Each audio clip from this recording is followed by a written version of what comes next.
April 20th and 21st, there'll be more information coming. We will not be meeting here. We'll be having the Faith Law of Life Conference. Information coming about that in the future. Keep an eye on the website. We're going to sprucing that up a bit and putting some links on there so you can register and all that good stuff. So without any further ado, Mr. Joel. Thanks.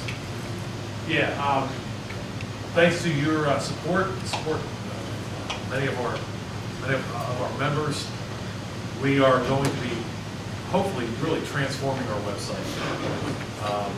Kind of like a blog spot now. We're pretty soon going to have a real website, and we're thrilled with the support we've had for the website. It's served us well, and we're just going to take it up to the next level. So we're really excited about that. And thank you for your support of our website. Before I get started tonight, I'd like to give an opportunity, just briefly, I believe it's for a minute or two. My friend Larry wants to share a testimony. And Larry, if you just come up and just talk with us here for just a minute, we'd like to hear from you. You can do it from there, that's fine, Larry. Don't forget, Larry is a pastor, so we're taking our lives in our hands here by giving him a minute or two. For quite a few years now, I have been much concerned about why there are not more people coming to know Christ today. Many pastors preach their heart out Sunday after Sunday, and oftentimes see very little results. And I've been asking the Lord about this. What is wrong? There should be people coming to Christ, especially in this day with the economic situation the way it is. Jobs are just, really down. And people have a tendency, like after 9/11, to stop and look around and say, how did I get here?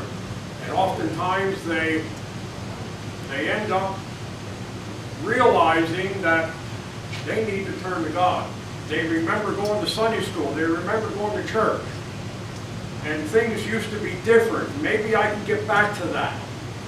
And so they turn to God and they ask forgiveness and so on.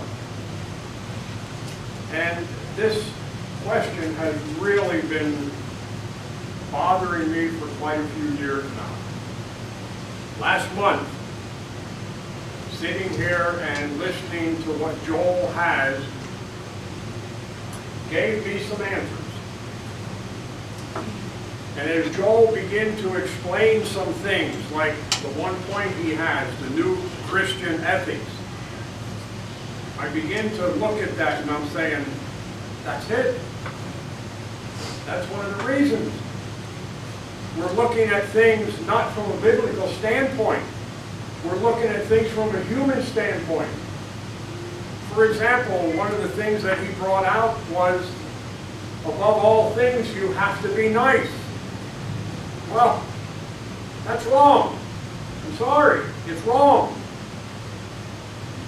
John the Baptist, when he was baptizing in the River Jordan, saw the Sadducees and the Pharisees coming.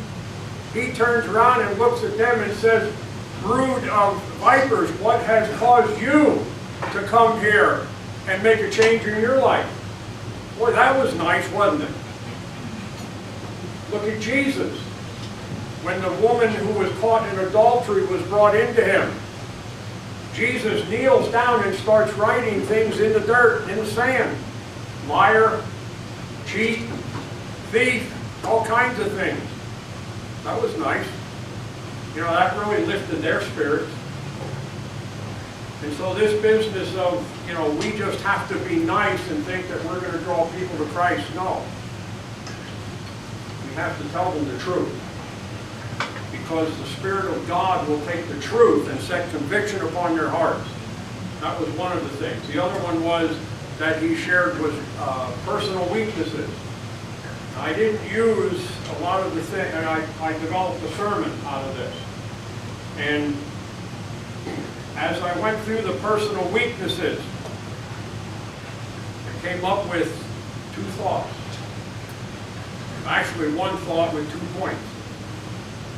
And that is, there are two kind of people within the church, the body of Christ. There are religious people and Christian people. And I was telling Bob on the way down here that when I asked the Lord, what scripture can I use to support this religious people concept, it scared me, because I didn't get the thought out of my mind until the answer was there. Where Paul told Timothy that in the latter days perilous times shall come, for men will be lovers, first of all, of themselves, lovers of money. Go through that whole list. Folks, we're there. We're here. We see it. I see it all the time. This is religious people. We have so many of them in our church. They just come to church because it's a habit. Not to go into witness or to worship the Lord, to pour out their hearts to God in thankfulness for what He's done. We're not there for that. That's so much. And then, of course, you have the Christian people who want to serve God with their whole heart. And they want to make sure they're living right. They're the kind of people, like Jesus said, blessed are those who do hunger and thirst after righteousness, for they shall be filled. This session here, I look forward to it every month. And Bob was explaining to me tonight on the way down the intent of this, what Joel is doing, and Bob. It's working. What you folks are doing here is working. So keep up the good work. I thank you for it. I'm glad I'm part of this. And I hope that maybe one day we can get something closer to home up in the Lehigh Valley and, maybe have these twice. How far do you travel to come, Larry? 40, 50 miles. About an hour. About an hour? Okay. All right, well, thank you. Thanks for sharing that. Yeah, let's come back. Thank you very much. All right, well, going right along with that, our lesson for tonight, the morphing of missions, biblical to contemporary. You know what morphing means? Yeah, you take someone's picture and you morph it, you change it into someone else's picture. It just kind of happens slowly right in front of you. You know, there's certain iconic things, icons, almost idols, maybe not really. I was just interested in what Toby was sharing there. It's kind of funny, even in Christian circles, there are certain things that you don't question, and one of them is, oddly enough, public education. You almost don't question that. It's like it's always been here. And if you don't believe in public education, you somehow don't believe in what? In missions, right? Because we're sending out our little missionaries into the public school, and of course they're converting everybody. We know that's working out well. Actually, conversion is happening in public school the wrong way. Well, there's another icon that we have, and I believe it's missions. To start out tonight, I'd like to read a short passage from a book that I have called Saints and Strangers. This book was written back in 1945, and it's the most complete book that I know of that details the journey of the pilgrims from England to Holland to North America. And the thing that drove them in part was the condition of the church in England. Now, we tend to think the church in 1500s, 1600s was really, really strong. Well, one minister had a different view of it. And listen to what this minister had to say about the church then, and we'll apply it to the church of today. This was a pastor, and he preached a message, and he said, the church was, mincing no words, this pastor, a huge mass of old and stinking works of conjuring, witchcraft, heard about that tonight, sorcery, charming, blaspheming the holy name of God, swearing and forswearing, profaning the Lord's Sabbath, disobedience to superiors, contempt of inferiors, murder, manslaughter, robberies, adultery, fornication, covenant breaking, false witness bearing, lying. It was filled with arrogant hypocrites and renegades. There was everywhere a crying need for honest and zealous pastors to admonish, correct, suspend, and excommunicate such noisome, hurtful, and monstrous beasts out of the house of God without respect of persons. What a guy. I mean, wouldn't you just want to elect that guy to your church board? Maybe he'd be your next mega church pastor for about a day. Well, the writer goes on to say, in their franker moments, even some of the bishops, these are the Church of England bishops now. He's talking about the Church of England. So even some of the bishops agreed that they always had some excuse to postpone action. Now was not the time for reform, and now never came. Besides, it would be necessary to retain harmless beliefs and ceremonies if the weak and ignorant were not to be lost to the Lord. That means, we have to keep some of these things that are meaningless and actually defective, but the weak and ignorant people like our ceremonies, and they like the way we do it, and we don't want to lose them to the Lord, so let's not clean up our act. Why, it'll throw off the weak and ignorant people. Unfortunately, that's about all they were left with by this time. And there could be no question, of course, of touching the revenues of the higher clergy. Whatever we do, don't touch the money. When they that serve God's altar shall be exposed to poverty, proud Archbishop Whitgift in an aspersion on the early church of Christ himself, then religion shall be exposed to scorn and become contemptible. In other words, if we bishops aren't well off, then people will talk bad about the religion of Christ, and we can't have that. So keep the money coming. All in all, critics made little impression upon the anti-Christian prelates, who more and more insistently demanded that all strictly conform and hold their tongues. Under increasing pressure, many of the Puritans, especially those who were more comfortably situated in life, began to give way and resign themselves to at least a nominal conformity to the Church of England, fearing to jeopardize their personal safety, their bread and butter, and even their creature comforts. Those of greater faith and courage were determined to go on. If there was no place for them in the church, they would withdraw and establish one of their own in which they might worship as they pleased. Come what might, they would defy the bishops, even the Queen. Question for you. You look around and see any kind of zeal like that today too much? See, we tend to think that these people that came before us, they didn't have these problems. Why, everybody in the church back in the 1500s, they must have been pure as a driven snow. Otherwise, they wouldn't have been in church at all. But they had the same kind of problems then. And as the author says, the upstanding bishops agreed, but now's not the time. Now's not the time. Don't bring it up now. Don't argue that point now. But then now just never seemed to come. Well, missions. It's almost, I almost feel a little bit bad questioning missions, right? It's almost like you're not a Christian.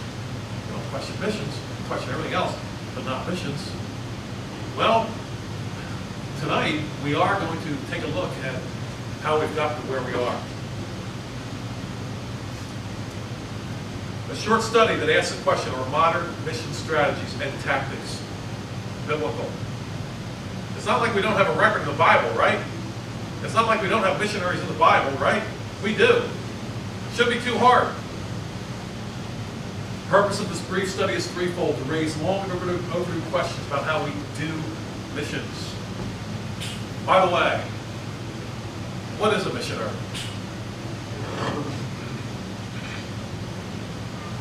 What does a missionary do? If all a missionary is someone who goes and builds outhouses for whatever, buildings in a foreign country, then I guess all kinds of people who don't even know Christ are missionaries, right? If that's really all it is building buildings someplace else, we have a lot more missionaries than we thought we had. Some of them are paid by the government. We don't even have to raise money for them. So what is a missionary? Paul was clearly a missionary. Not really familiar with how many buildings he built. We'll get back to that later. To ask if the way we evaluate missions is relevant, or even if we evaluate missions at all. Would you know how to get a job for life? Become a missionary. All you really need is a camera. Okay, I'm being a little, that probably wasn't fair. But really, if you can tell some good stories, do a good slide presentation, and just keep raising the money when your supporters quit or you get new ones or whatever, you got a job for life in missions. Yeah, you can. You absolutely can. How do we evaluate? Are we not interested in evaluating? And third, you know what? Can we raise that a little bit, Jim? Thanks. To help you think about what it would take to get at least some missionaries, and you can't read that there, to at least get some missionaries off the field. I'm going to ask you a question. I'm going to ask for a raise of hands right now. How many of you have ever heard a missionary say that there are some missionaries that shouldn't be on the field? Have you ever heard that? I'm going to raise my hand. I've heard that more than once. Yeah, a few of you have. Let's stop and think about that for a minute. Here's people on the field saying there's some missionaries that shouldn't be there. Now, don't you think that should be a moment when you just sit up and take notice and say, you know what? We really ought to look into this. I had one missionary tell me flat out. He said, there are missionaries on the field, I know them. He said, who are running away from the States. They can't deal with the fact of the States. They're missionaries. That's why they're there. It'd be a good idea to get some off the field, but we'll never get them off the field if we can't evaluate anything. You know, our missions philosophy pretty much is this. The more missionaries, the better, no matter how bad they are. Just the more the merrier. Send them out.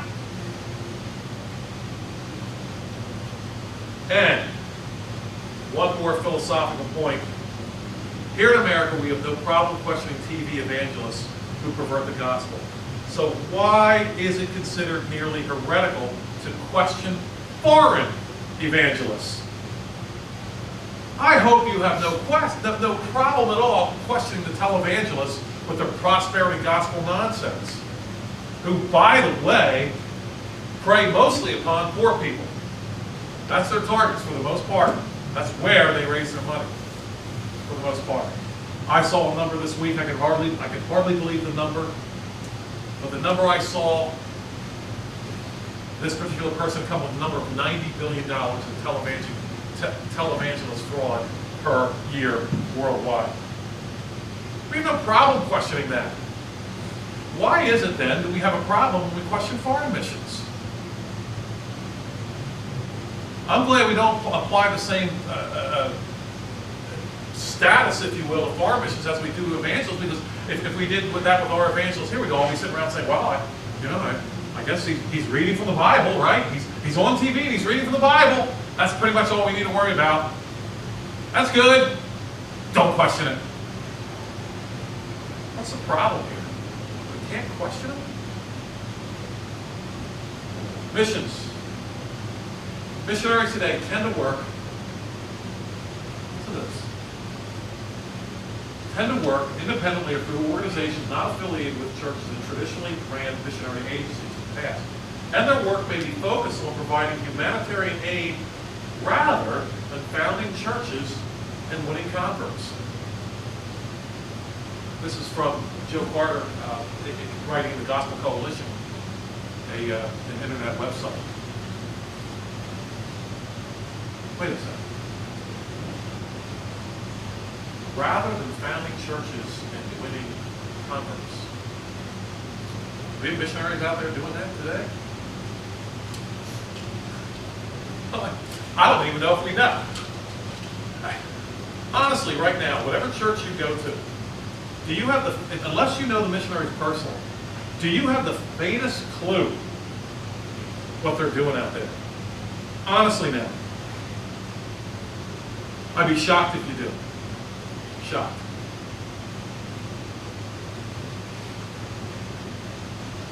Missions. Good for fundraising, right? Take some National Geographic type pictures of the natives. Have some good stories. Good fundraising stuff. And it's good for feeling good. I think three feelings you get out of it. You feel good, like you're really doing something. You feel important, give that money and make a difference, and you feel relevant. This is really why we're here. Missions. This is now I'm really living. I'm doing the ultimate thing. I'm giving to missions. Now my idea of missions might be kind of foggy. But that doesn't matter. It's missions. That's all I really need to know. It's just missions. Missions is supposed to be good for fulfilling and furthering, first of all, the dominion mandate. Then God said, let us make man in our image according to our likeness. Let them have dominion over the fish of the sea, the birds of the air, and over the cattle, and over all the earth, and over every creeping thing that creeps on the earth. Then God blessed them. First thing that God said to his new creation, new creature, made in his image. First thing he says, be fruitful and multiply. Fill the earth and subdue it. Have dominion over the fish of the sea, over the birds of the air, and over every living thing that moves on the earth. Question. Have you recently thought or heard a sermon on the idea of missions being a fulfillment of the dominion mandate? Maybe you have. But that's the first thing that we're told right in Genesis why God created people. He wanted them to have dominion over his creation. And why is that? God is a creator. He loves to create. And he loves it when his favorite creation, which is people, this we know, has dominion over his original creation. He loves that. That's why we're here. And when we do missions, we spread that dominion mandate over all the earth. That's what he says, right? Be fruitful, multiply, and fill up this earth. The Great Commission, which I believe is a further explanation of the dominion mandate. Go into all the world and preach the gospel to every creature, baptizing them in the name of the Father, Son, and Holy Spirit, throughout the earth, filling up the earth. And the greatest commandments, filling and furthering the greatest commandments, which are, love the Lord your God with all your heart, soul, mind, love your neighbor as yourself. That's what it's supposed to be.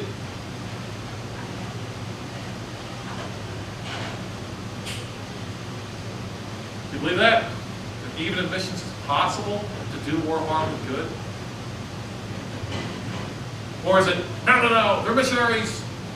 They got to be doing good. They're missionaries after all. It's all good. How about good things can come out of bad goals and operations? Yeah, we know that. You do a bad job as a missionary and still have good things happen. Don't raise your hand.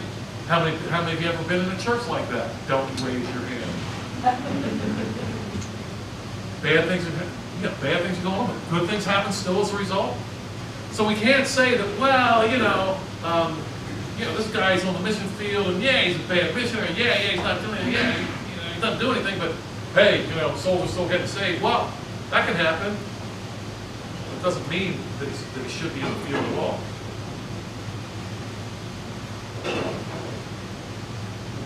There's absolutely nothing wrong with raising questions about modern missions. There is nothing wrong with that. Personally, I'm convinced that missions have become like what Eric von Kuhnert said years ago. People talk about what they don't have or what they're not doing right. Thus, people who are duplicitous talk about loyalty. People in bad health talk about health all the time. Oftentimes people with little money are the ones talking about money all the time. I just wonder, in the church, we talk missions all the time. It might be what we're doing worse than anything else. Anybody recognize these gentlemen?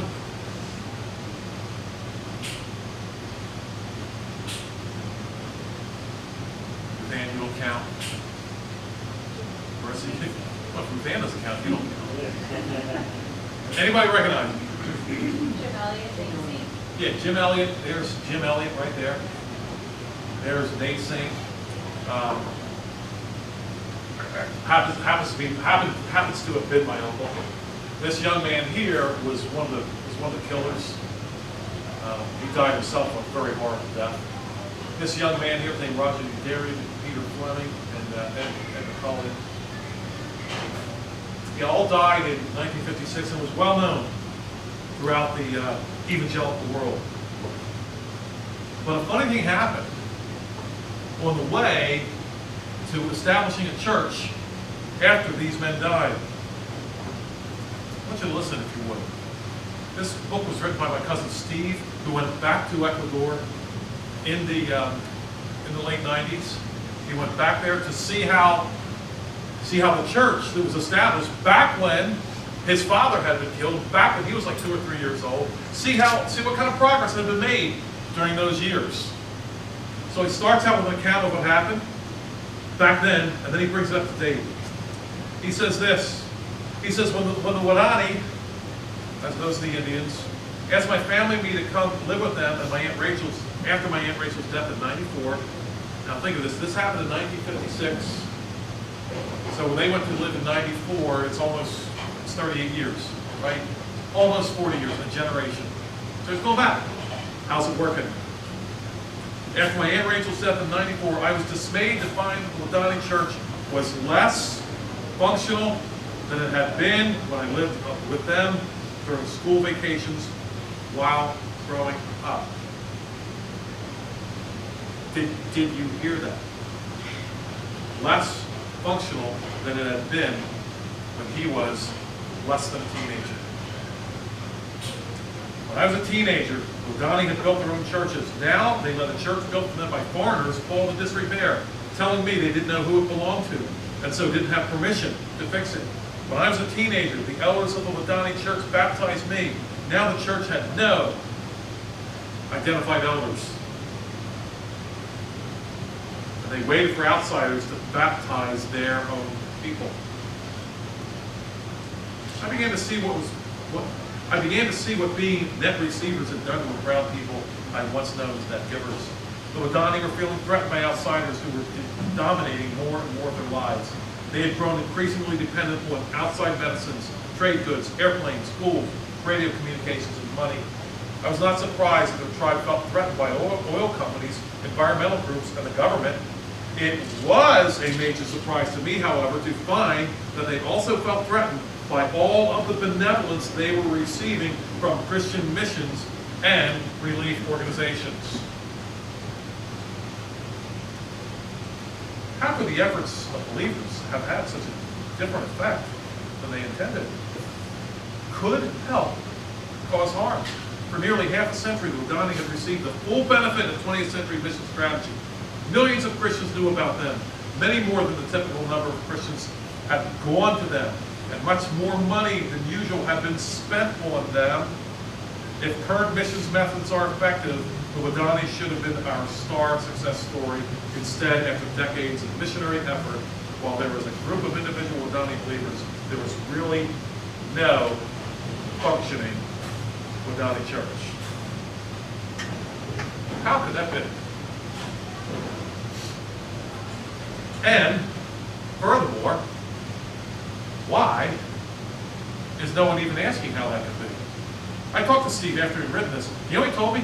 After he'd written some things, those things and others in the book, which are kind of pointed and kind of accusatory. You know what his reward was? A lot of missionaries refused to talk to him. That was pretty much that. I mean, no interaction really. Just not going to talk to him anymore. Right? Really, honestly, now think about it. If you were interested in building the Church of Jesus Christ, wouldn't you be crying crocodile tears over a sad failure such as this? Maybe not.